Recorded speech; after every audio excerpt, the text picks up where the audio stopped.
Boa noite, gente. Boa noite. Tá meio oca a minha voz, só eu que estou ouvindo ela assim estranha?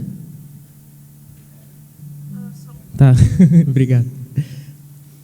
Sejam bem-vindos à casa do Senhor. É um prazer para todos nós e um privilégio a gente ter essa liberdade de poder buscar a Deus e aprender da palavra dele e, sobretudo, servir, prestar culto. Às vezes a gente pensa que vem na igreja para assistir o culto, mas nós vemos para prestar um culto. Nós vemos aqui para servir, para adorar. E eu queria te convidar no dia de hoje a realmente colocar o seu coração em serviço, em entrega, no desejo sincero e puro de louvar o Senhor. Porque Deus tem cuidado de nós, Deus tem feito coisas maravilhosas, e só o fato da gente estar aqui nessa noite já é suficiente para a gente adorar a Deus com todo o nosso coração. Mas Ele tem feito mais ainda, mais coisas ainda. E essa é uma noite muito especial, porque hoje a gente começa mais uma série de estudos, e sobretudo ela não é especial porque a gente vai começar um estudo, mas porque Deus está aqui com a gente. Antes de tudo eu queria ler um texto que está no Salmo 119, nos versículos 9 e 10, e diz assim: como pode um jovem conservar pura a sua vida? É só obedecer aos teus mandamentos. Eu procuro te servir de todo o coração, não deixes que eu me desvie dos teus mandamentos. Vou continuar no 11. Guarda a tua palavra no meu coração para não pecar contra ti. Eu te louvo, Senhor Deus, e ensina-me as tuas leis. Hoje a série de estudos que começa é sobre os 10 mandamentos, e nós vamos aprender sobre essas leis que foram dadas. Mas o que realmente está por trás de tudo isso? Qual é a base que isso lança? É apenas ordens do que fazer e o que não fazer, ou tem princípios que fundam tudo isso? Que a gente peça ao Senhor nessa hora, que abra o nosso coração, para que a gente aprenda dele e tenha a oportunidade de louvar ele, e sobretudo que a gente guarde os mandamentos que ele nos ensina, amém? Eu queria te convidar nessa hora, primeiro eu queria perguntar se tem alguém visitando a gente aqui pela primeira vez. Eu sei que não é a primeira vez, mas tem o John, estou errado? Tá certo. Que já veio com a gente um tempo e está retornando. Queria pedir que alguém viesse, desse uma saudação, um abraço, um hello aqui. O Abra já deu, mas alguém que fizesse isso aqui. Alguém mais está visitando a gente? Levanta a mãozinha. Ah lá, qual que é o nome dele, Clayton? Os nomes. Apresenta eles para a gente aí. Laura e João. E a pequenininha? Isabela. Sejam bem-vindos. Em nome de Jesus. Queria que vocês se juntassem aí entre duas. Opa, tem mais. Lá no fundo. Como é o nome de vocês, por favor? Ele já é daqui. Ela é visitante. Como? Amara? Emara? Mara. Ela é Mara. Bem-vinda, Mara. Então agora sim, vamos nos juntar em grupos aí de duas, três pessoas. Vamos orar juntos, pedir mesmo para que Deus abra o nosso coração e nos ajude a guardar os seus mandamentos. Se junta aí, com 2, 3. Aproveita para dar um oi, perguntar como foi a semana e orem juntos.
está mais perto, ao lado do Senhor.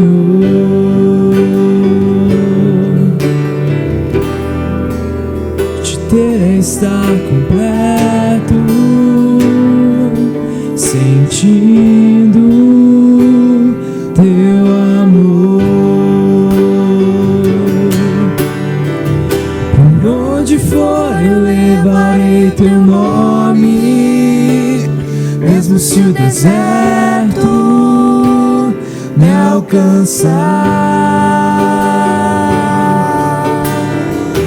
Por onde for eu clamarei teu nome, pois o teu socorro vai chegar.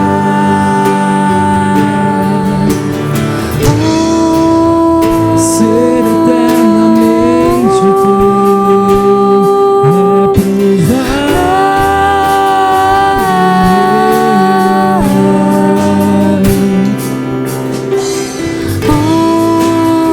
apaixonadamente eu me rendo aos teus pés. Te adorar é o meu prazer, é o meu querer em tudo. Me apaixona te conhecer, tornou meu mundo bem melhor.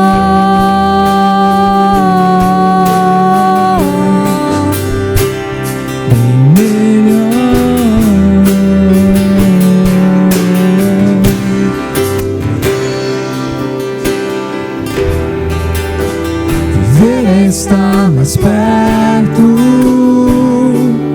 ao lado do Senhor.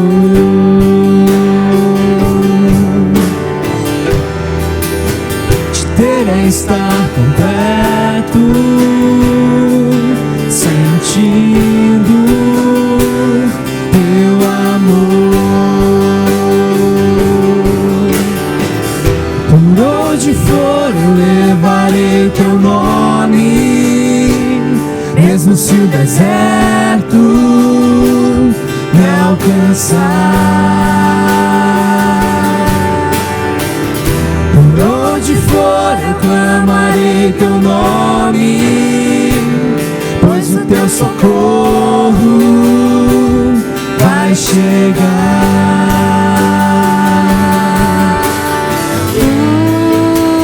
Ser eternamente teu é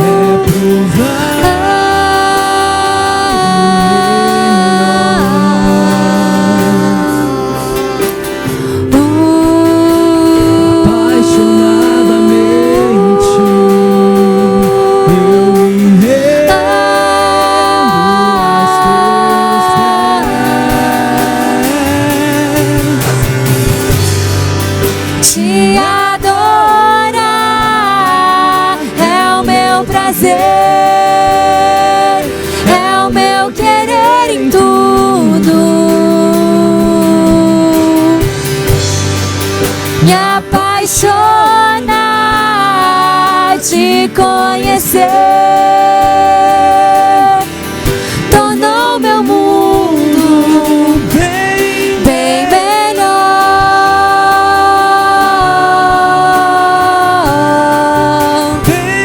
Bem melhor.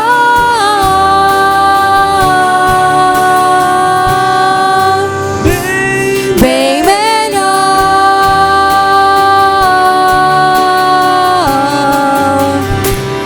Bem melhor.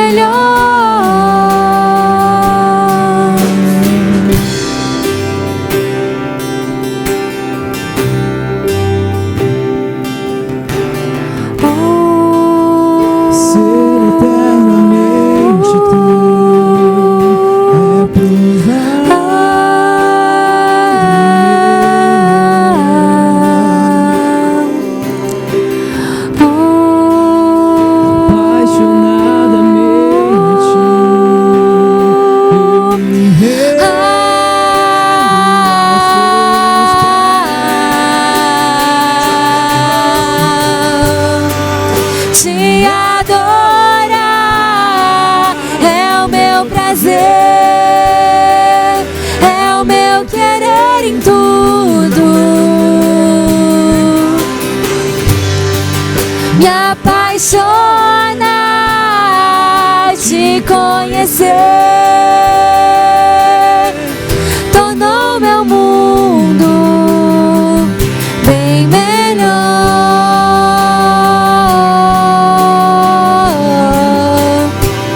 bem melhor.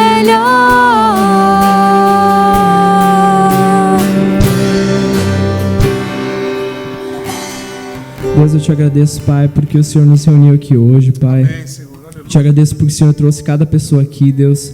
Eu peço que o Senhor esteja com a gente agora, nesse momento que a gente quer te glorificar, Deus. A gente quer te honrar por tudo que o Senhor é, Deus.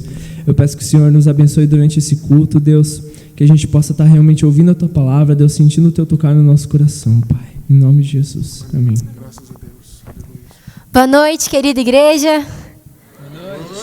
Vamos nos colocar de pé para a gente continuar esse tempo de adoração, com músicas. E, gente, a primeira música que a gente vai cantar, ela fala sobre a graça de Deus. E às vezes a gente não entende a grandeza de tudo isso, a magnitude e a beleza da graça de Jesus, mas ela é quem nos salvou. É por causa da graça que nós somos salvos, é por causa da graça que nós estamos aqui. E isso é maravilhoso. E cada dia que a gente vai aprendendo mais disso, é cada vez mais emocionante. E é incrível perceber como a graça de Deus, ela alcança todos os aspectos da nossa vida, em todos os momentos, todos os dias, cada coisa que a gente faz. E ela é o que nos fortalece, é por causa dela que nós vivemos, é por causa dela que nós existimos. E essa música, então, é uma música de agradecimento pela graça de Jesus, de exaltação à graça dele, de contemplação de quão maravilhosa é. E então eu queria convidar vocês a junto conosco, todos nós juntos, nos alegrarmos diante da graça dele e experimentarmos um pouco mais dela juntos.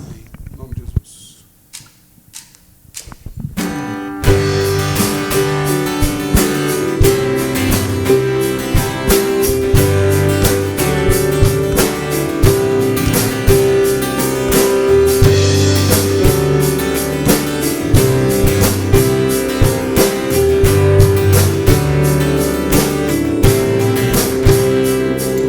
Descendi dos altos céus, presente eterno de Deus, poder sobrenatural, e falar de quem Tu és, Tua graça.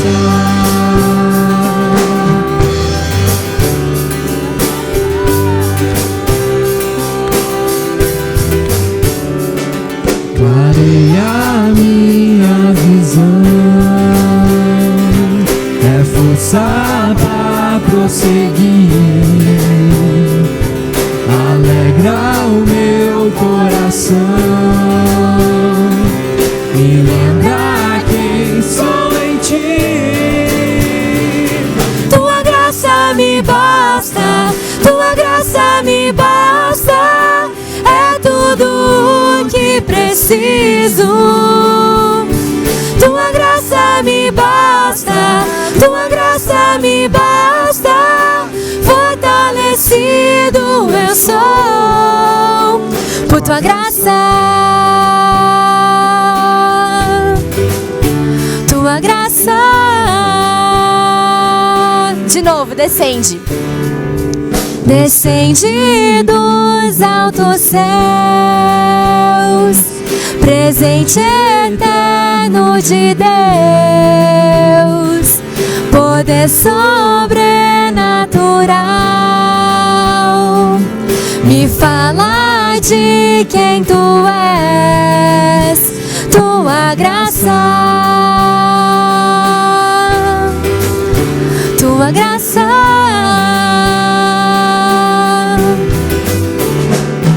Clareia minha visão, é força pra prosseguir,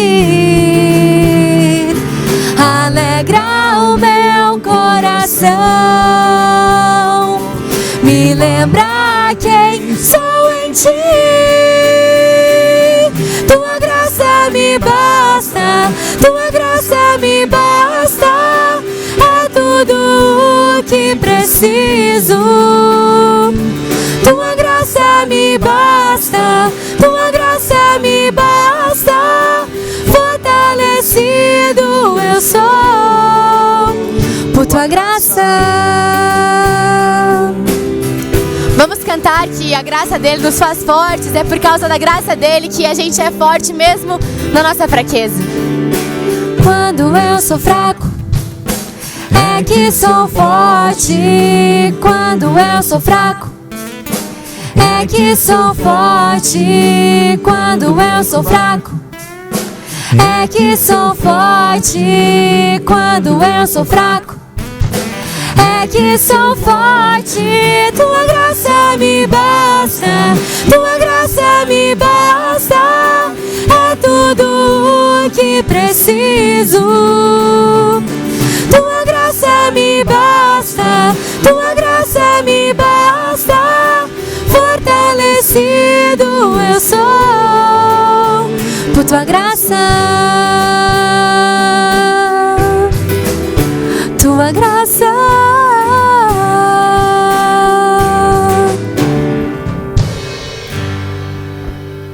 Glória a Deus. Parece muito absurdo, né? Falar de quando nós somos fracos é que nós somos fortes. Eu sempre tinha ficava a cabeça muito confusa quando eu ouvia isso. Mas Deus cada vez tem me ensinado mais que realmente na minha fraqueza que a glória dele é percebida. Porque se fosse durante coisas que eu sei fazer, que eu sou muito boa em fazer, assim, que as pessoas já sabem que eu sei fazer, assim, parece que é sempre por causa da graça, sempre, sempre, mas parece que é por causa de mim, assim, dá essa impressão. E quando é uma coisa que eu sou ruim, que eu sou fraca, aí é que a glória de Deus e a graça de Deus fica cada vez mais evidente. Isso é muito legal. E uma das coisas que a gente é mais fraco, a coisa que a gente é mais fraco é no nosso pecado. Isso é a principal coisa que nos afasta de Deus, que demonstra a nossa fraqueza. E a graça de Deus, mais uma vez, foi maior do que isso, superabundou no nosso pecado. E nós podemos cantar hoje que a cruz dele, o fardo dele, o que ele carregou por nós, apagou o nosso pecado. E por causa disso, hoje tudo é novo e nós podemos nos alegrar na graça. Então essa música fala sobre isso, agradece ao Cordeiro Santo, que é Cristo, que veio e morreu no nosso lugar, e exalta o nome dele também. Então eu queria que a gente cantasse isso juntos também.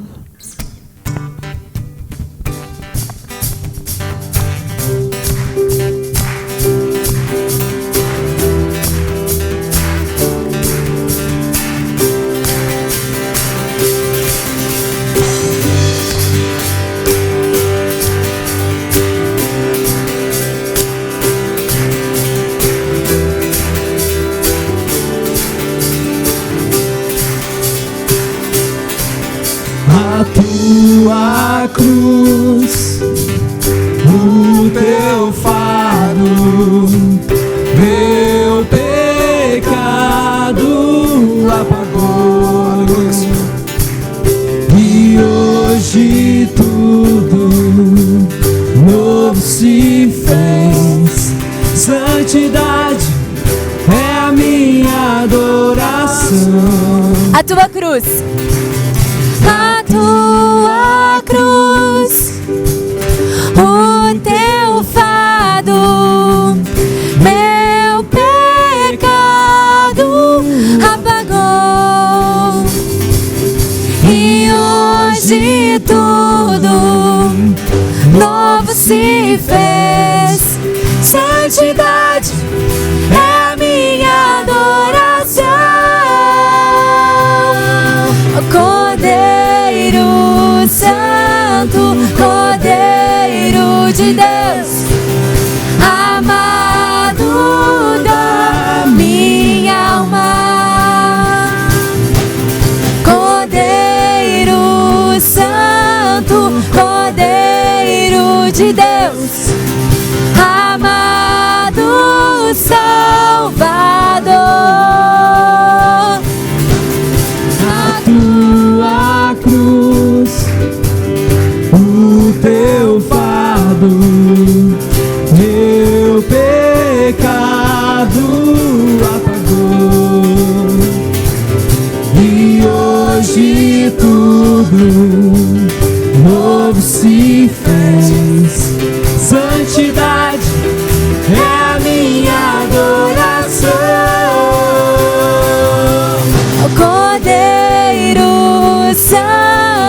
Cordeiro de Deus, amado da minha alma. Cordeiro Santo, Cordeiro de Deus, amado Salvador. Cordeiro Santo, Cordeiro de Deus, amado da minha alma.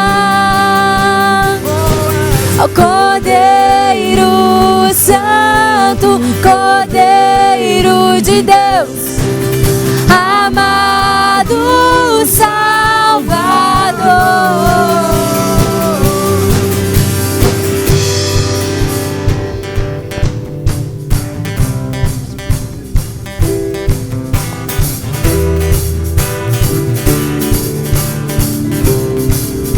Cordeiro Santo de Deus. Cordeiro Santo, Cordeiro de Deus, Vem, Senhor. amado da minha alma. Cordeiro Santo, Cordeiro de Deus, amado Salvador. Cordeiro Santo, Cordeiro de Deus, amado da minha alma. Cordeiro Santo, Cordeiro de Deus, amado Salvador.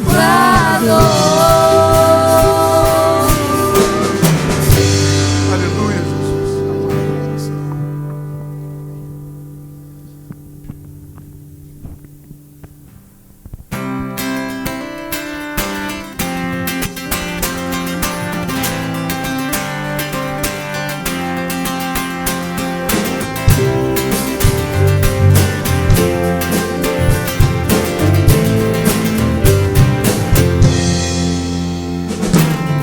Sobre toda a terra tu és o rei, sobre as montanhas e o pôr do sol. Uma coisa só, meu desejo é: vem reinar de novo em mim. Reina em mim com o teu poder, sobre a escuridão, sobre os sonhos meus. Tu és o Senhor de tudo que sou. Vem reinar em mim, Senhor.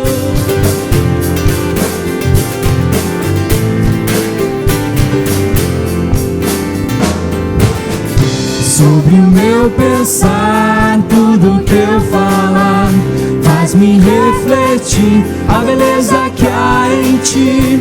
Tu és para mim mais que tudo aqui. Vem reinar de novo em mim. Reina em mim com o teu poder, sobre a escuridão, sobre os sonhos meus. Tu és o Senhor de tudo que sou. Vem reinar em mim, Senhor.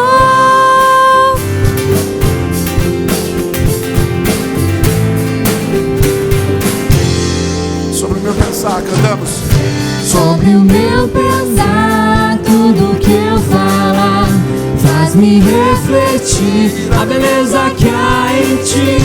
Tu és para mim mais que tudo aqui. Vem reinar de novo em mim. Reina em mim com o teu poder, sobre a escuridão, sobre os sonhos meus. Tu és o Senhor de tudo que sou. Vem reinar em mim, Senhor. Reina em mim com o teu poder, sobre a escuridão, sobre os sonhos meus. Tu és o Senhor de tudo que sou. Vem reinar em mim, Senhor. Vem reinar em mim, Senhor. Vem reinar em mim, Senhor.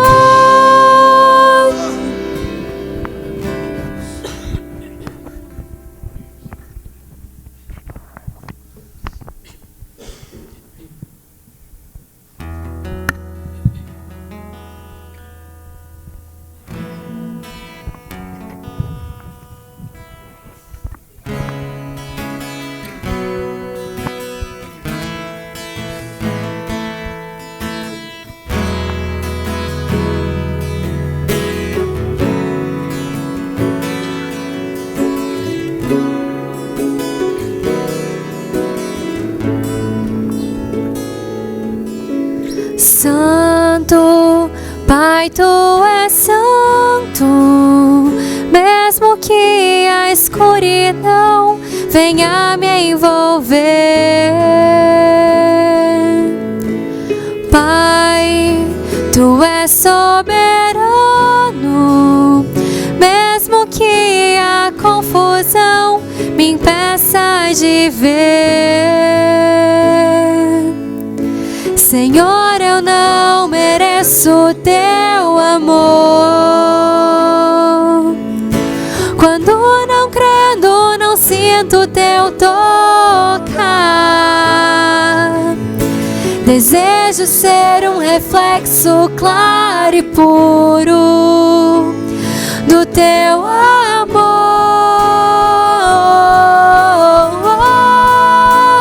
Venho então, entro em Teus átrios e aos Teus pés me coloco. Tu és meu Salvador e pertenço a Ti. Tudo que se passou na minha vida, Senhor, pertence a Ti. Pertence a Ti, pois só Tu és santo.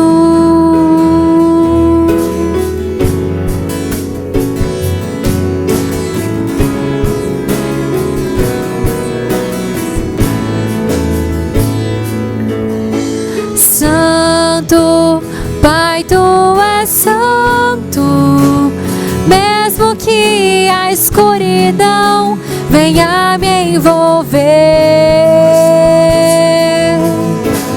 Pai, Tu és soberano, mesmo que a confusão me impeça de ver. Senhor, eu não mereço Teu amor. Quando não crendo, não sinto Teu tocar. Desejo ser um reflexo claro e puro do Teu amor.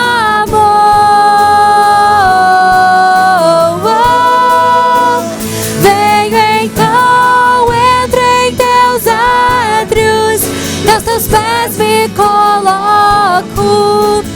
Tu és meu Salvador e pertenço a Ti. Tudo que se passou na minha vida, Senhor, pertence a Ti.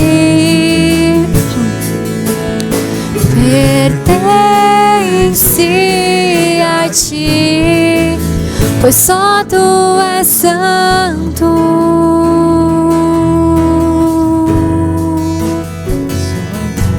Só Tu és santo, santo, santo, santo. Tu és santo, Tu és santo, Tu és santo, Senhor.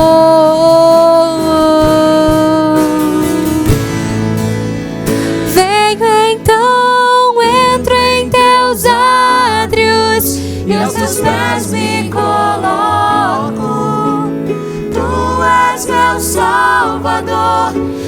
ti eu confio. Tudo que se passou na minha vida, Senhor, pertence a ti. Pertence a ti, pois só tu és santo. Pai, obrigada, Deus, porque o Senhor é um Deus grande, soberano e gracioso, Deus. Obrigada pela tua graça maravilhosa que nos alcança de uma forma que é quase inacreditável. Obrigada porque ela superabundou sobre o nosso pecado, Deus. E não importa o que a gente faça, não importa o que a gente diga, a sua graça é maior do que a vida, o seu amor por nós não falha. Eu te louvo por isso, Deus. Eu te louvo porque é muito maior do que a gente consegue imaginar, é muito além do que a gente espera. Obrigada porque pela tua graça nós somos salvos. Obrigada porque o Senhor é um Deus santo, maravilhoso, que nos ama, é o maior interessado nas nossas vidas. Deus, nos ajuda a perceber isso em todos os momentos, Pai. Realmente entender que o Senhor está conosco em todo o tempo e que no Senhor nós nos movemos, nós existimos, nós vivemos. E, Pai, que isso nos dê uma compreensão de liberdade, Deus, que a gente consiga entender, Deus, que nós somos livres pelo Teu sangue, Deus, e isso deve nos fazer querer, assim, se entregar completamente a Ti, Deus, e viver uma vida de servidão ao Senhor, Pai, porque esse é o melhor lugar onde a gente pode estar, Deus, diante do Senhor e servindo a Ti, Deus. E eu te louvo porque isso não tem nada a ver com uma escravidão difícil, uma escravidão pesada, Deus, mas é algo libertador, Deus. Obrigada por isso, obrigada porque o Senhor pode nos mostrar isso através da Tua palavra. E eu oro para que isso seja cada vez mais esclarecido para a gente, através das pregações, através do nosso tempo de oração diário, Deus, e que o Senhor se revele para nós e nós te conheçamos cada vez mais, Deus. Coloca esse desejo no nosso coração, coloca em nós prazer por Ti, prazer em passar tempo contigo, Deus. E nos ajuda a Te amar, Deus. Obrigada porque o Senhor é maravilhoso. Abençoa o resto desse culto, a galera que está aqui. Obrigada pela vida de cada um.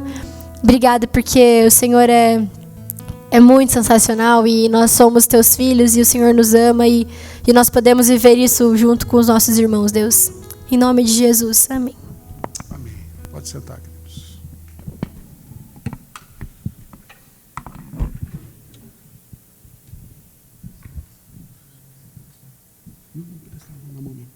Ali.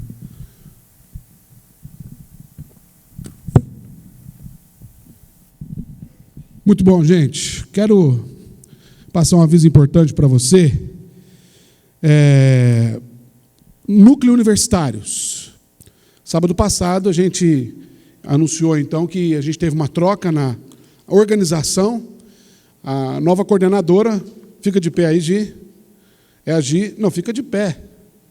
Fica de pé. Brincadeira. Peraí, deixa eu dar um recado aqui. Fica aqui, senão você não sai lá. Ah, entendi, aquela lá que está. A nova coordenadora é a Gi. E os nossos encontros universitários agora são aqui na igreja, na sala do conselho. Ó. Todas as sextas-feiras, às 22h30. Ontem teve pepperoni, frango com catupiry, estrogonofe, marguerita e portuguesa. Ó, o negócio foi bom ontem. Sem contar a discussão, que foi excelente. Então, universitários, nova fase aí, né? Vamos dar uma mexida nesse doce aí. Se você quiser mais informações, procura agir. Quarta-feira, eu não estou vendo a Fernanda por aí. Está aí, Fernanda? Não, né? Quarta-feira, Núcleo Jovens, às 20h. Essa quarta-feira, excepcionalmente, a gente veio assistir uma palestra aqui, mas essa semana que vem agora, a gente volta a ter normalmente. Você pode consultar lá, Núcleos Universitários, Jovens /Universitários no Facebook, você vai ter todas as informações sobre os nossos núcleos. O Paulo tem um recado importante para você, preste bastante atenção. E sereis minhas testemunhas, tanto em Jerusalém, como em toda a Judéia e Samaria, e até os confins da terra. Quem já ouviu essa parte na Bíblia? Todos aqui, né? Quantos já pensaram em levar a palavra de Deus para o mundo inteiro? Poucas pessoas. Mas por quê? Tem medo de sair do seu comodismo, do seu local, sair daqui para fazer uma viagem e fazer que nem o Richard e a Fernanda fizeram e foram lá para o Canadá, como tem tantos outros missionários no mundo inteiro levando a palavra, e a gente não precisa sair daqui para poder levar a palavra de Deus. Uma das emoções mais fortes que eu tive foi quando, em 2013, nós estávamos junto com o Grupo Oxigênio, na Sibéria, e tem vários aqui do grupo que estavam junto com a gente, fazendo uma viagem missionária, e com 11 horas de fuso, nós estávamos assistindo um culto daqui, das 11 horas, lá já eram 10 horas da noite, e meu pai recebeu uma homenagem pelos 50 anos dele como pastor. Isso foi uma emoção muito grande para mim. E eu estava levando a palavra de Deus da forma que eu podia lá na Sibéria, mas graças à internet e à transmissão, eu pude ver o meu pai recebendo essa homenagem, porque eu não ia estar presente. Você está no banco aqui, você pode levar a palavra de Deus, ajudar a levar essa palavra de Deus para o mundo inteiro. Não precisa, todo mundo aqui, acho que tem celular, todo mundo já fez um filminho e mandou por WhatsApp, não mandou? Então, se você fez isso, você tem capacidade de ajudar no ministério que faz a transmissão de cultos. Porque nada mais é do que controlar uma câmera, modificar a posição, e isso daí vai estar levando a palavra de Deus para o mundo inteiro. E vai estar alcançando pessoas que poderiam não estar ouvindo a palavra de Deus. Eu fiz uma brincadeira aqui com o Davi na hora que eu cheguei, empurrando o Davi para cá, porque as duas câmeras que estão lá em cima, elas estão posicionadas para filmar nessa posição aqui. No lugar que ele está ali, ele não está aparecendo. Mas por que elas estão naquela posição? Agora ele fica fazendo micagem aqui, né? Elas estão lá porque só estou eu lá em cima. Poxa, será que não tem nenhum jovem que está disposto a ajudar nisso aqui? Hoje o Davi estava preparado para gravar o culto no iPhone, para depois ter o som, né? Então, eu estou fazendo aqui, lançando um desafio para a mocidade. Nós tínhamos um dos membros aqui, que era o Renan, né, que trabalha no Amor que Comove, o Renan que está aqui, que estava no nosso ministério. O Renan está voltando para a cidade dele. Vai ficar capenga. Quantas vezes, por exemplo, semana que vem, eu e a Maristela, se Deus quiser, nós vamos estar lá no encontro de casais do Kairos. Quem que vai fazer a transmissão dos cultos? Realmente eu não sei. Vai ter a segunda palavra, né? Então, às vezes a gente quer estar lá e assistir, mas não pode. Então, se você tem interesse, se você não precisa ter conhecimento. Uma vez o Davi falou assim, que você sabe editar. Não precisa saber editar. Essa parte de edição, depois eu jogo lá para a Rê, que ela se vira, e daí é só aprender a não sacudir demais a câmera lá em cima, posicionar corretamente, e se tiver um pouquinho mais de boa vontade, mexer na mesa. E é tranquilinho. Daí vocês podem vir falar comigo. Tá? Se o Davi ficar ali, enquanto eu for subir lá, ele não vai aparecer de novo. Então é bom você, se quiser continuar falando, venha para cá, e daí quando eu disser legal, você... Tá bom. Obrigado, Paulo. Isso é ministério, viu, gente? Isso não é quebra-galho, não é severinice. Isso é vocação. Severinice, lembra do Severino, quebra-galho? É vocação isso, tá bom? Então, e não custa nada. Você vai vir para o culto, você não vai deixar de assistir o culto. Você só pode se envolver um pouquinho mais. Ô, Rafa, tá aí o banner do acampamento, por favor? No começo do ano a gente lançou o nosso calendário, né, que nós pensamos para esse ano, e dentro do nosso calendário estava esse acampamento. Tem como dar um zoom, Rafa? Ali na parte de baixo, isso. Onde estão os preletores ali, ó. Vê se você... Isso, abaixa um pouco aí.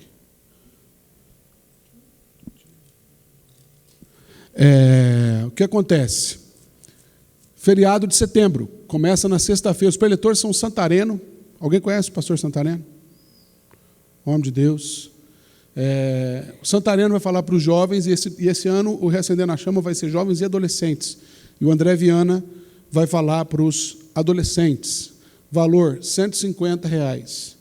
Esse valor, eu que comecei organizando o Reacender na Chama em 2013, é o terceiro Reacender na Chama seguido que a gente congelou o preço. Então não tem crise para acampamento. A gente fez as contas, se a gente tivesse continuando, corrigindo inflação, essa coisa toda, média de gastos, o acampamento ia sair por R$220. Eu tive fazendo essa conta. Mas nós congelamos a R$150. Começa sexta-noite, dia 4, está lá em cima. Me ajuda lá com datas que eu sou ruim. Depois você vê lá. 4, 5, 6, 7, 8? 4 a 8. Sexta-noite, sábado, domingo, segunda e termina na terça, dia 8. Vai ser na Chácara Rejuvenescer, em Colômbia, mais perto do que no último lugar, que foi na chácara lá da IPI, lá em Piraquara.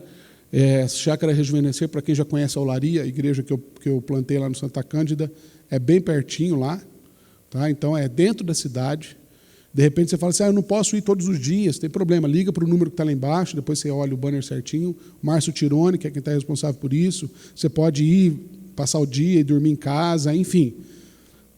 Esse acampamento é o acampamento que a nossa juventude está adotando como nosso acampamento esse ano. É da federação, tá? Mas nós pretendemos ir com um número, pelo menos, no mínimo, maior do que nós somos para o Vocari. Se no Vocari nós somos com o ônibus fechado, 48 pessoas, nós queremos ir aí com 60, 70 pessoas. Né? Para uma igreja que tem aí um número considerável de jovens, a gente está pensando até em pouca gente. Mas adote esse acampamento, marque na sua agenda, faça economia. Se for necessário, a gente da liderança quer ajudar, de repente a gente fazendo uma cantina missionária, alguma coisa para ajudar a bater nos custos. E se, último caso, você fala assim, pastor, eu quero muito ir no acampamento, mas eu não tenho dinheiro, não tenho condições para ir. Olha, estou falando com honestidade. Tá? O Senhor vai pesar o seu coração se você está querendo se aproveitar. Hein? Agora, se você é honesto, você não tem grana mesmo, mas eu quero muito ir, nós damos um jeito. Mas se você pode, e não é um valor tão alto, considere. Ok? Amém, pessoal? Nossa, que desânimo. Amém, igreja? Faz um amém, pelo menos, para eu me sentir animado. Beleza. Solta a vinheta, Rafa, por favor.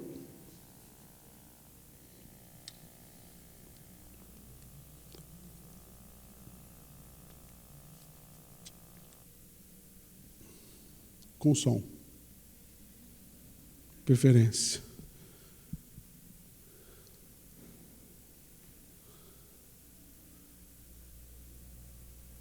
Aí não vale. Perdeu a graça.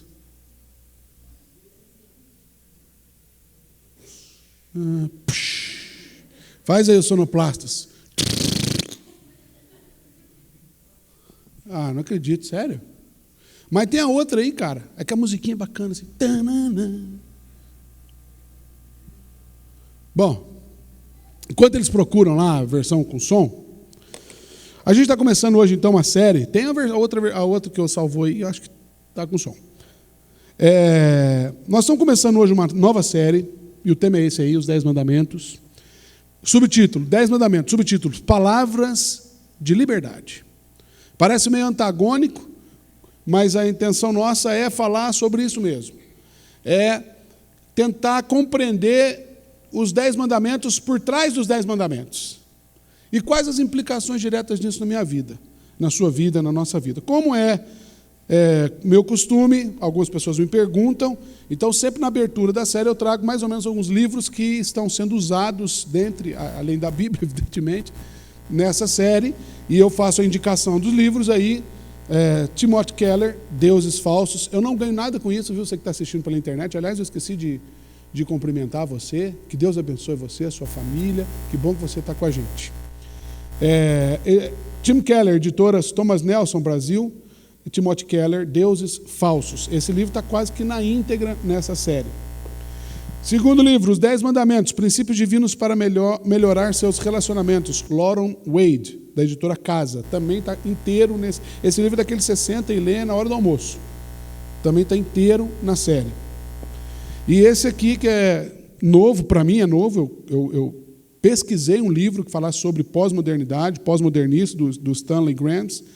É um guia para entender a filosofia do nosso tempo, da editora Vida Nova. Eu não li o livro inteiro ainda, mas ele está sendo usado, hoje ele já está sendo usado nessa abertura, e eu creio que, pelo que eu estou lendo, eu vou usar ele muito mais.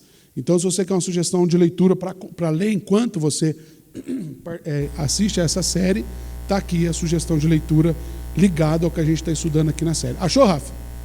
Não tem? Tá, então vamos que vamos. O PowerPoint está aí, né? Depois você vê a vinheta na internet, que ela está lá. Muito bem. Vamos lá. 10 mandamentos, palavras de liberdade. Antes vamos ter uma palavra de oração. Feche os seus olhos e vamos falar com o Senhor. Pai santo e querido, nós já te dizemos tantas coisas nesse culto. A gente já falou tanta coisa que está no nosso coração, através de canções, através daquele momento no começo do culto. Mas agora, Senhor, nós queremos pedir ao Senhor que venha falar conosco. Pai, em nome de Jesus, tem misericórdia de nós precisamos ouvir a sua voz, nós desejamos ouvir a sua voz. E que esse momento de reflexão aqui, Deus, seja um tempo do Senhor trabalhar no nosso coração. Abre o nosso coração para receber aquilo que o Senhor tem para nós essa noite. Em nome de Jesus. Amém. Muito bem. Os 10 mandamentos, palavras de liberdade. A pergunta que eu me faço e que eu quero trazer para você, para a gente começar a pensar por que estudar os 10 mandamentos? Uma vez que a gente sabe praticamente de cor. Quem sabe de cor os 10 mandamentos? Não levanta a mão, não precisa levantar a mão. Mas a gente sabe quase todos de cor. Agora, por que estudar os 10 mandamentos? A justificativa está no seguinte: em primeiro lugar, porque a existência na mente de muitos cristãos de uma compreensão equivocada acerca do lugar e do valor dos princípios morais e éticos estabelecidos por Deus. Ou seja, às vezes, nós temos a tendência de dar mais importância ao Novo Testamento, correndo o risco de desconsiderar em parte o valor e o peso do Antigo Testamento, o seu contexto e tudo aquilo que ele tem para nos ensinar. E isso é uma compreensão totalmente equivocada das Escrituras, porque tanto o Novo quanto o Antigo Testamento são a palavra de Deus, atemporal, e fala para o nosso tempo, vale do mesmo jeito, o mesmo Espírito que se move. Segundo, por quê? Porque pessoas têm enfrentado adversidades e sofrimentos por não perceberem os princípios morais e éticos dados por Deus numa preciosa fonte de sabedoria, que é o Decálogo, os 10 mandamentos. Não que, evidentemente, que toda adversidade que a gente tem, não que toda dificuldade que a gente passa esteja diretamente ligada a essa questão, mas grande parte é sim, decorrente do fato de que a gente se acha esperto demais. E terceira justificativa é que igrejas cristãs, contemporâneas, igreja do nosso tempo, precisam urgentemente resgatar o entendimento necessário para então compreender a importância da obediência aos princípios morais e éticos de Deus como parte da sua vida integral e de sua vida em sociedade. O que eu estou querendo dizer com isso? Existe uma faceta da natureza e da missão da igreja que vem sendo esquecida. O que é isso? Deus nos deu princípios e valores para que em nossos relacionamentos, a vida cotidiana, vizinho, trabalho, faculdade, as pessoas olham para nós e levantam a seguinte questão: Onde foi que esse cara ou essa guria aprendeu a se comportar ou a viver dessa forma? Onde foi que ele ou ela aprendeu valores tão preciosos? Por que eles são diferentes? Porque nós precisamos, então, resgatar esses princípios, esses valores que Deus estabeleceu ao longo da história, registrados nas páginas do Novo e do Antigo Testamento, para que as nossas vidas levantem esse tipo de questionamento. Olha que interessante. Hoje a gente vai, nessa abertura, a gente quer tentar trazer um panorama de tudo que a gente vai ver nos próximos sábados. Mas, começando falando dessas leituras, esse livro, que não está aqui, eu não peguei ele, que é O Poder dos 10 Mandamentos, do juiz federal William Douglas, o editor é o Maurício Zagari. Ele tem uma frase interessante, ele diz assim: aos olhos do autossuficiente homem pós-moderno, o decálogo parece ser uma castradora e anacrônica lista de proibições, estabelecida por um Deus estraga prazeres, tirano e mandão.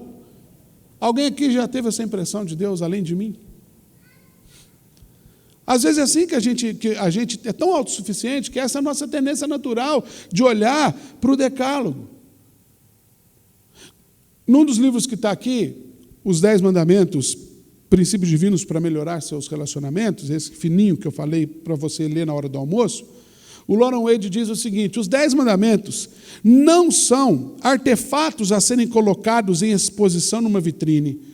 São uma fonte de sabedoria prática, oferecendo soluções práticas para problemas reais que enfrentamos todos os dias. São princípios que têm aplicação racional na vida diária. E a prova está justamente nessa aplicação. E ele começa a fazer umas perguntas, por exemplo, o que aconteceria se levássemos em consideração a sabedoria dos 10 mandamentos?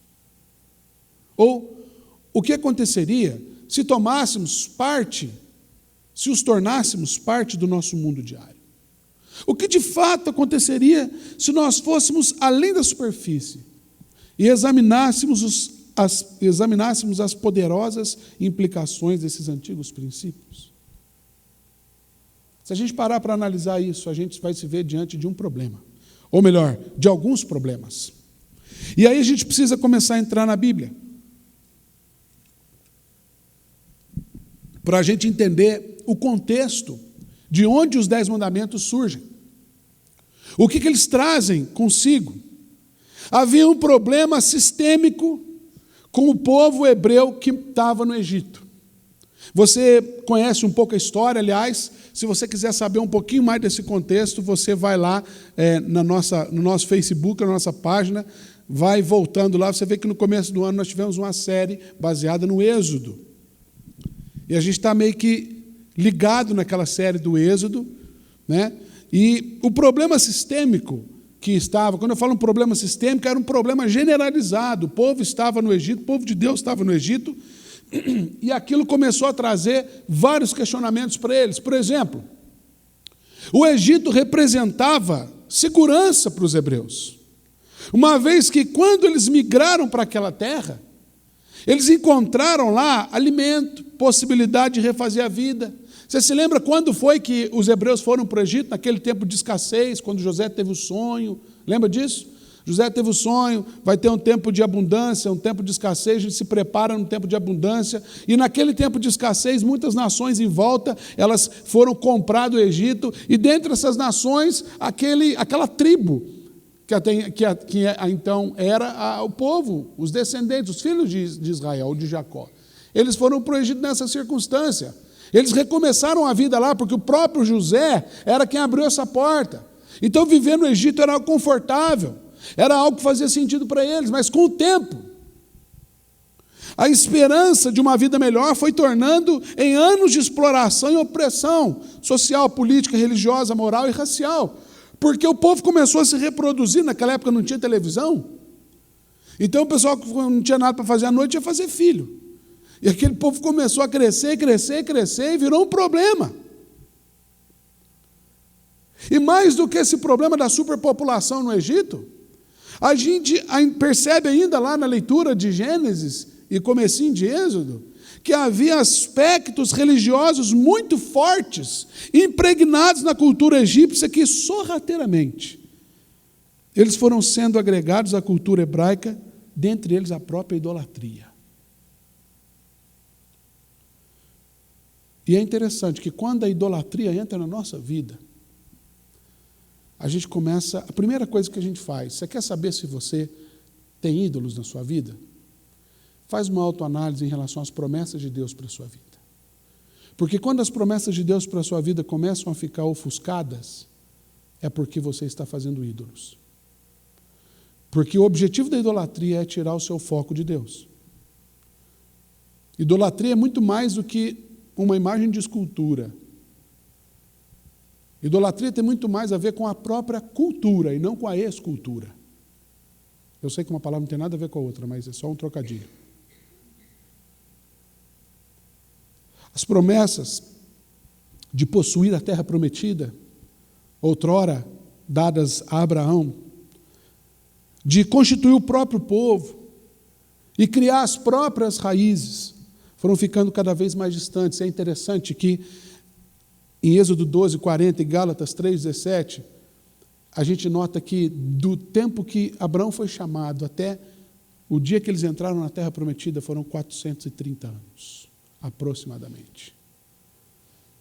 Imagina você fazer, lógico, você não vai viver tudo isso, mas você fazer parte de um contexto que 430 anos fica esperando uma promessa. Nesse livro que eu apresentei do Tim Keller, Deuses Falsos, a gente começa a perceber a profundidade disso na nossa vida. Ele diz, o coração humano toma coisas boas, como carreira de sucesso, amor, bens materiais e até mesmo a família, e faz dela os seus bens últimos. Ou seja, o nosso coração as diviniza como se fossem o centro da nossa vida, porque achamos que podemos ter significado e proteção, segurança e satisfação se as alcançarmos. Você já parou para pensar nessa verdade? Esse livro, logo no primeiro capítulo, esse livro que eu estou mencionando, ele fez uma pergunta que eu tive que marcar com a caneta mais chamativa que eu tinha e rabiscar. E eu demorei uns 3 dias para avançar dessa página, porque ele faz a seguinte pergunta: o que na sua vida que é tão importante para você que se você perder isso, a sua vida perde o sentido? De repente eu vi 2 meninas. E eu tive que olhar e falar assim, meu Deus, a minha esposa e a minha filha são meus ídolos. E ali Deus começou a aprofundar meu coração no meu conceito de idolatria. Porque aquele aspecto religioso da idolatria não é nada perto da profundidade que os ídolos conseguem alcançar dentro do nosso coração, as raízes que eles colocam. E isso começa a ofuscar o nosso coração, isso começa a tirar a gente do foco de Deus. Agora você começa a fazer uma autoanálise.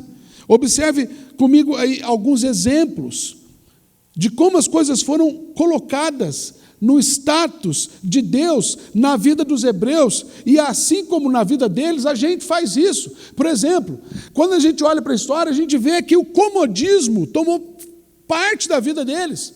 Isso é antigo, porque Deus está o tempo todo falando, sai. Deus está o tempo todo falando, vem. O tempo todo falando, vai. E a gente fica ali. Frustrações. A frustração, queridos, ela sempre busca acolhimento no comodismo. Quando a gente se frustra por alguma coisa, a nossa tendência é se acomodar. Quando a sua namorada, quando seu namorado ou namorada termina o namoro com você, o que você faz? É 3 dias no sofá, chorando ou trancado no quarto. A gente se acomoda. Para de tomar banho, os meninos param de tomar banho, vira porco, deixa a barba crescer. Não, a barba crescer não tem nada a ver, gente. Mas, né, Paik? Não tem nada a ver, né? Mas olha só, o que eu estou querendo dizer aqui é que é frustração, querido. Sabe o que é frustração? Frustração é quando nós perdemos a perspectiva que a gente tem, as perspectivas que a gente tem, a nossa perspectiva das coisas, e nós nos colocamos sob a perspectiva do outro. Isso é o que inibe a gente para recomeçar uma vida. E isso era um problema sistêmico no meio dos hebreus. Por exemplo, Caim. Quando Caim matou Abel, Deus chegou no Caim, falou: Caim, o que está acontecendo? E o Caim aprontou a lambança toda, não, porque não sei o quê. E Deus dá uma sentença para ele, fala: cara, seu caldo vai engrossar. E ele fala: ai, meu Deus, eu vou morrer, e não sei o quê, quem encontrar comigo vai matar. E ele começa a fazer uma birra danada, ele se acomoda. Quando Deus procura Caim, é para ter um DR, sabe? Discutir a relação com ele, fala assim: meu, o que está acontecendo? E ele... Moisés. O contexto de Moisés é incrível, porque Moisés, quando ele descobre que ele faz parte daquele povo hebreu, quando ele encarna a sua verdadeira identidade, ele mata o egípcio, ele foge. E ele fica 40 anos foragido, até Deus ir lá, chamar ele e trazer para cá. Frustração. Elias, depois que enfrenta os profetas de Baal, aquele texto incrível, a rainha Jezabel fala assim: eu vou te matar, vou te pegar na saída. O cara se enfia numa toca, e ele fala assim: eu vou morrer. E Deus vai lá e visita o cara. Frustração. Outra coisa, sentimento de inferioridade. A opressão sofrida no Egito cultivou um sentimento de inferioridade muito grande na vida dos hebreus. Isso foi tão forte que chegou a cegar o entendimento daquele povo.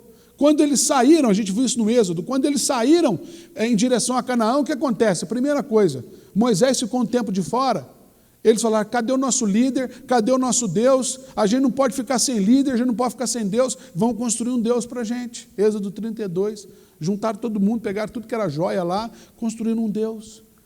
Vestígio lá da vida egípcia. Ou então, os 12 espiões. Eles chegam na terra, Moisés separa lá 12 caras lá, fala: vocês vão lá dar uma olhada. Eles voltam, você sabe muito bem a história. 2 dos 12 falaram: não, olha, o negócio lá é complicado, de fato. O povo é gigante, entendeu? O mais baixinho que eu vi lá tinha 2 metros de altura. Os cachos de uva deles precisam de 3 camaradas, 4 camaradas para carregar. Eles são verdadeiros exércitos, mas o Senhor nos deu a terra. Ele vai nos livrar. Só 2 falaram isso, os outros 10 falaram assim: esses 2 estão malucos. Josué e Caleb tomaram uma cajibrina antes de entrar para lá, porque não é possível. Entrar lá é suicídio. E o resultado disso foi que eles voltaram e ficaram 40 anos peregrinando no deserto. Sentimento de inferioridade, nós não podemos avançar. E aí, essa semana, eu vi algo incrível na internet, no Facebook. O presidente Barack Obama, ele, falando aos jovens líderes africanos, nessa última segunda-feira, dia 3, no site thefederalist.com, fala sobre tradições e religiosidades impregnadas na cultura africana ao longo dos anos e tal, e ele começa a defender o direito de crianças albinas que estão sendo cruelmente sacrificadas para o tráfico de órgãos. Alguém viu isso na mídia, não? Eu sei que ele é perguntado sobre o que ele acha disso, e ele, na verdade, a intenção era confrontar o Obama contra a política de governo americana, e ele disse a seguinte frase: você não é forte por rebaixar as pessoas, você é forte por alavancá-las, jogá-las para cima, projetá-las para frente. A ideia ali, esta é a medida de um líder. Eu achei isso incrível, porque esse é o espírito dos 10 mandamentos. A gente tem um contexto histórico que a gente acabou de passar aqui bastante conturbado, certo? A gente tem um pessoal que está saindo da escravidão, a gente tem um pessoal que tem uma promessa no coração que está meio ofuscada, um bando de camponeses, escravos, o pessoal não sabe lutar, ele sabe quebrar pedra, fazer parede. Agora, isso não é muito diferente do nosso contexto. Porque nós vivemos um tempo de um cristianismo moralizado, entre parênteses, moralizado. Nós vivemos um tempo em que nós temos transformado Deus em um ditador. Aí você fala, não, pastor, isso não é verdade. Isso é verdade, sabe por quê? Porque você tem uma série de problemas, assim como eu, que você não se abre. E você não se abre porque você tem medo de ser exposto. Porque você está acostumado que se você se abrir, a igreja vai colocar um tanto de não em cima de você. E vai mesmo. Você sabe que se você abrir o seu coração, ou se você perguntar sobre esse assunto para o pastor, ou seja lá para quem for, você vai para paredão, vai para a roça, você vai para o isolamento. Não pode esse lugar. Nós vivemos a síndrome do não. E esse era o contexto em que Deus dá a se conhecer para o povo. Adão, ele não percebeu o sim de Deus, mas escolheu o não. Lembra disso?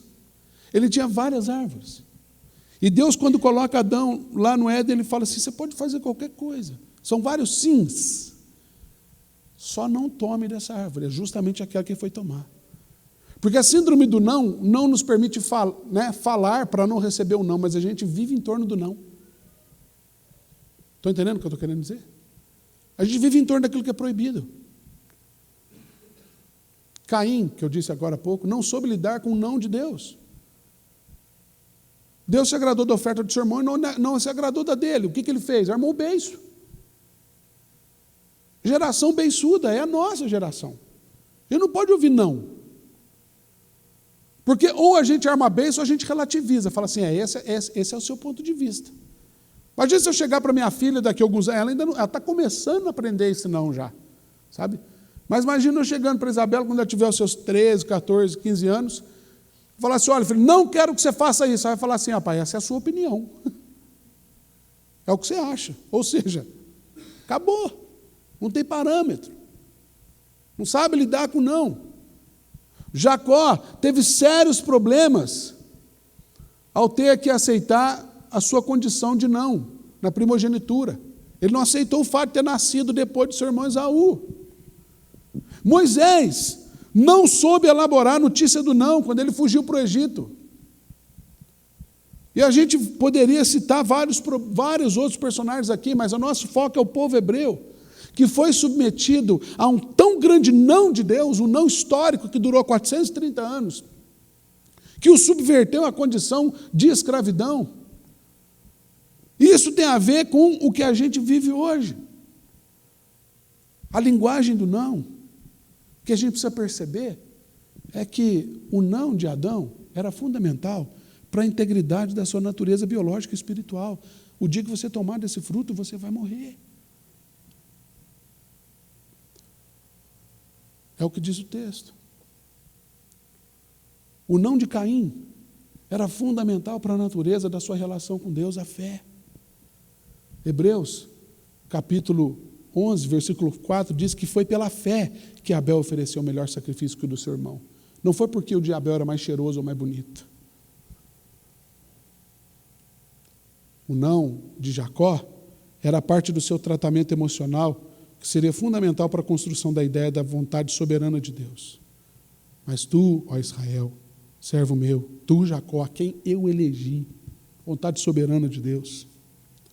O não de Moisés era fundamental para a sua compreensão de vocação e o propósito de Deus na história dos seus filhos.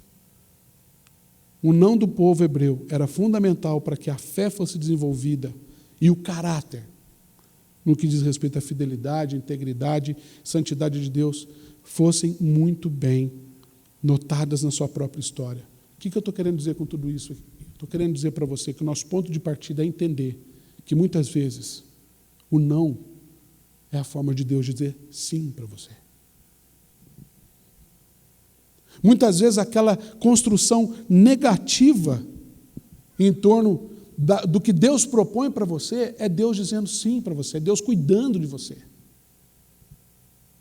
E nós vamos resgatar essa consciência diante daquilo que Deus coloca para nós. Nós precisamos voltar às origens, aos propósitos de Deus. Nós estamos andando rápido demais. E isso tem trazido sérios problemas para nós. Nós estamos relativizando praticamente toda a Bíblia, é o neoliberalismo teológico. A gente fala assim, não, isso aí não tem nada a ver com o nosso tempo, a ponto de um deputado querer tirar alguns textos da lei, da Bíblia, porque aquilo fere ele moralmente. Que mundo é esse?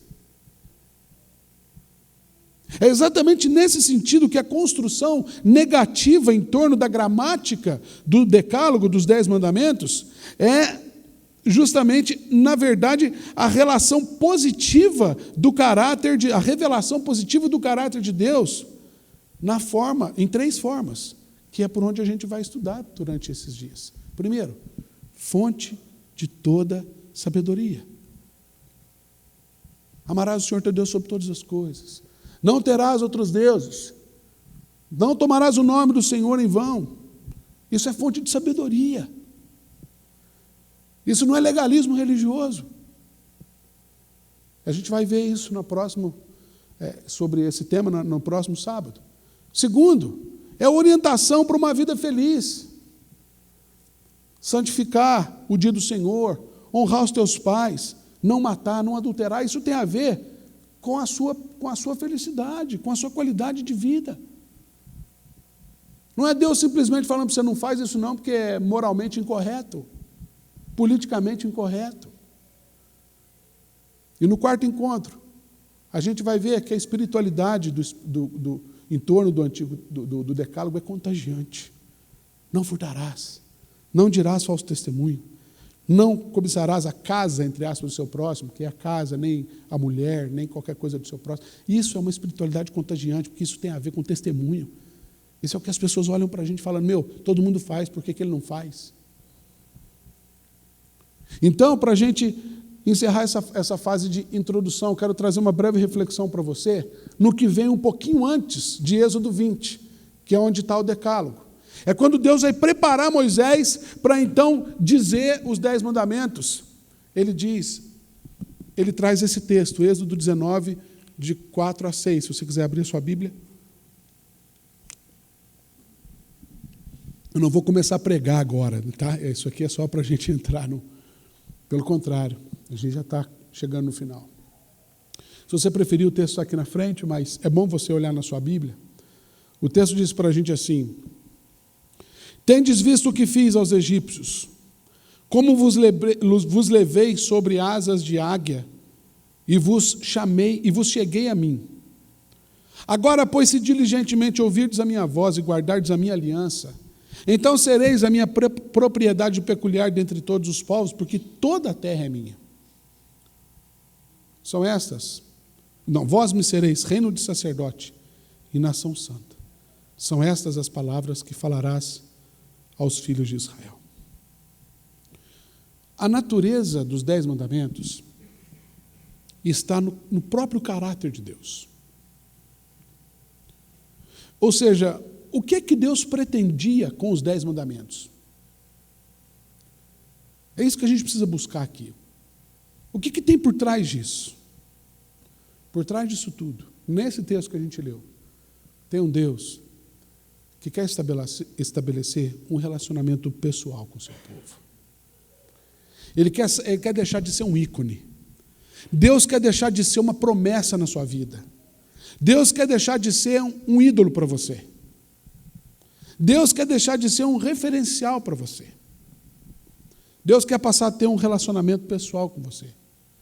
É por isso que antes de trazer o Decálogo, ele chega para Moisés e fala assim: Moisés, fala para o povo o seguinte: eu tenho visto, e vocês perceberam, eu tenho visto a aflição do meu povo, e vocês viram como eu tirei vocês lá do Egito e trouxe vocês para cá. E Deus fala: agora, pois, ou seja, a partir de agora, nessa nova fase que a gente vai começar, de entrar na terra prometida, onde tem vários gigantes, um povo mais forte, um povo culturalmente mais desenvolvido, um povo como uma sociedade superior à nossa. Os desafios vão ser enormes.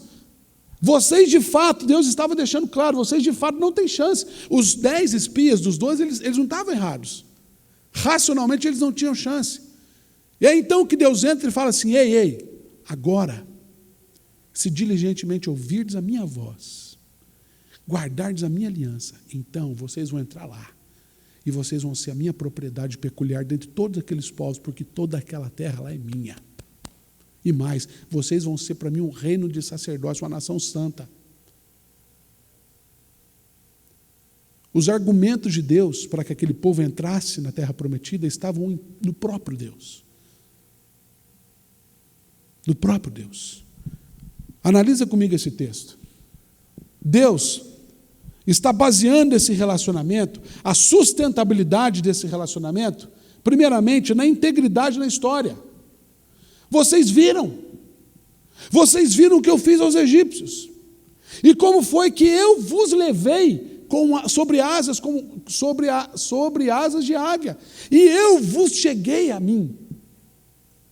Deus está mostrando assim: eu sou um Deus que tem, a minha integridade é revelada na história. Eu sou Deus. Olha para mim, deixa eu perguntar uma coisa para você. Quais são os parâmetros históricos que você tem para acreditar em Deus?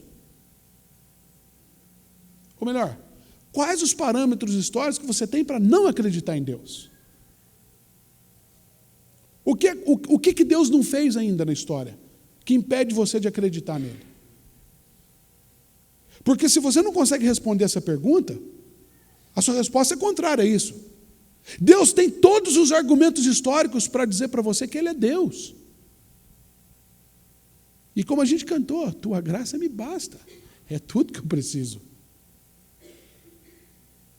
O simples fato de Deus ser Deus é suficiente para você ouvir os nãos de Deus e não fazer bico. E ser desafiado a olhar que tem muito mais por trás disso, não é uma negativa. É um Deus que ama você, que quer mostrar para você: ei, eu sou responsável por isso, eu tirei vocês lá de Ur dos Caldeus, lá na época de Abraão, eu trouxe vocês para cá, eu levei vocês para o Egito, agora eu estou tirando vocês do Egito. Quem são vocês diante de mim? Eu sou Deus. É isso que Deus está dizendo. E depois ele diz: agora, pois, se diligentemente ouvirdes a minha voz, guardardes a minha aliança, então sereis minha propriedade peculiar dentre todos os povos. Deus está mostrando o seu compromisso no pacto. Eu tenho compromisso com você. Se você diligentemente, seriamente, com todo zelo, cuidado e carinho, ouvir a minha voz, entender, se você guardar no seu coração as minhas promessas, se você me conhecer além das Escrituras, então vocês vão ser minha propriedade peculiar dentro de todos os povos, porque eu tenho o meu lado no pacto está garantido. Eu tenho compromisso com vocês. E é isso que Deus está dizendo para mim e para você. É isso que tem por trás dos 10 mandamentos. E em terceiro lugar, um Deus que demonstra fidelidade nas suas promessas. Vós me sereis reino de sacerdote e nação santa. Um povo de propriedade exclusiva de Deus. Um povo que é nação de Deus. Então eu volto a perguntar para você: quais os antecedentes históricos que você tem para não acreditar em Deus? Eu não tenho nenhum. Então essa série é um convite para que a gente olhe para todo esse contexto e consiga perceber um Deus que vai além dos simplesmente nãos. Não pode, não pode, não pode. Está na hora da gente quebrar esse tabu que os evangélicos são aqueles que têm a religião do não pode. Não pode usar isso, não pode usar aquilo, não pode fazer isso, não pode fazer aquilo. É por isso que o apóstolo Paulo, ele é o cara que mais tinha não na vida, na história. Ele fala assim: eu posso todas as coisas, mas eu entendi que nem tudo me convém. Posso. Você pode sair daqui essa noite e fazer o que você quiser. Não tem nenhum não de Deus que vai impedir você. Você sabe disso. Você sabe que você tem vários nãos na Bíblia que poderiam impedir você de fazer um tanto de coisa que você está fazendo na sua vida, mas isso não impede. Ou seja, o que adianta Deus falar para você assim: não minta? Você mente. O que adianta Deus falar para você assim: não cobiça? Você cobiça. Ou é só eu que minto e cobiço? Se for eu que sou o nojento aqui da igreja, sou eu. Porque eu faço isso. Então não é a regra. É a relação que eu tenho com Ele. É como eu estou olhando para tudo isso. É isso que dá sustentabilidade para a minha história. Davi entendeu muito bem isso. Davi, quando vai orar, ele fala assim: Senhor, não, Senhor, não olhe para os meus pecados. Senhor, olhe para a sua graça. Se o Senhor olhar para os meus pecados, eu vou morrer. Só no seu olhar. E aí é quando aquele olhar de Jesus nos constrange. É aquele olhar que a gente chega assim todo, meu Deus, como é que chama aquele X-Men? Ciborgue? Ciclove? Ciborgue. O cara sabe tudo, né? Enfim, eu só sei que o monstro verde chama Hulk e ele é de outra turma, né? Mas às vezes a gente acha que o olhar de Deus é... E de repente ele tira, tem aqueles olhos azuis, penetrantes, que vão lá no fundo. Assim. É isso que tem por trás dos mandamentos. Não é um Deus que está falando para você: não faça isso, não faça aquilo, não faça aquilo outro. Não, é um Deus que está falando assim: cara, não faz isso, porque isso aqui vai acabar com você. Cara, escolha isso aqui, porque isso aqui é infinitamente melhor. Eu sei, olha os meus antecedentes. É por aí que a gente quer caminhar ao longo dessa série. Eu queria muito que você ficasse pensando nisso durante essa semana. Semana que vem a gente vai entender a fonte de sabedoria que tem por trás dos 10 mandamentos. Sendo daqueles 4 primeiros nãos lá. É Deus mostrando, é Deus compartilhando de sabedoria. Não é Deus simplesmente falando: não tem outros deuses, não faça imagem, não isso, não aquilo outro. Mas por quê? É fonte de sabedoria. Que sabedoria é essa? Próximo capítulo. Sábado que vem, às 7h30. Vamos orar? Eu quero dizer que quando a gente terminar, as nossas queridas irmãs da SAF, que hoje fizeram 101 anos, não tem nenhuma irmã com 101 anos, é a SAF que fez 101 anos. Elas prepararam para a gente alguém podia fazer a gentileza, dar uma corrida lá? Quem se propõe aí? Vê se está tudo certo lá. Está tudo certo, Abraão? Então, quando terminar aqui, a gente tem um social aqui, tá bom? Não vai embora não, gasta um tempo a mais, tem um lanchinho para a gente aí. Vamos orar? Feche os seus olhos e fale com o Senhor a partir de tudo isso aqui. Sabe, dá uma analisada, qual que é a sua perspectiva dos 10 mandamentos? Por mais que isso tudo que você ouviu essa noite não faça muito sentido para você, pelo menos fala assim: Deus, o Senhor podia mostrar alguma coisa diferente por trás desses 10 mandamentos aí. Eu quero ouvir uma coisa que eu nunca ouvi. Porque tudo que o pastor falou eu já ouvi. Eu quero saber uma coisa nova. Eu tenho certeza que Deus vai falar com você. Pai, nós queremos te agradecer, porque o Senhor é um Deus que traz palavras de liberdade para nós.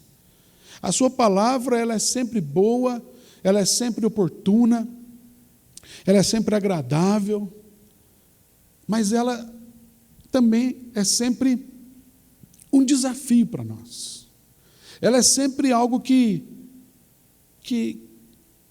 nos coloca em situações de escolhas que a gente às vezes não sabe como fazer. É por isso que nós precisamos tanto das tuas diretrizes, dos seus nãos, dos seus sims. E nós precisamos, ó Deus, eu preciso, Deus, entender o seu não como um não de amor, um não de cuidado, não aquele não moralista, aquele não carregado de religiosidade vazia, que não aponta para nada. Pai, ajuda-nos durante essa série a gente conhecer quem é o Deus por trás dos 10 mandamentos. Quem é o Senhor, Pai? Quem é o Senhor? O que o Senhor estava pretendendo com tudo aquilo? O que o Senhor pretende até hoje? Porque os 10 mandamentos não eram somente para aqueles caras que estavam saindo do Egito. Os 10 mandamentos são para nós. E nós precisamos resgatar isso, Senhor. Por favor, ilumina isso no nosso coração. E nos ajuda a dar mais um passo em direção a Ti, de Te conhecer, de Te buscar. E assim, ó Deus, nós seremos melhores. Nosso desejo não é ser melhor para que a gente se torne cada vez mais exibidos ou exibidas.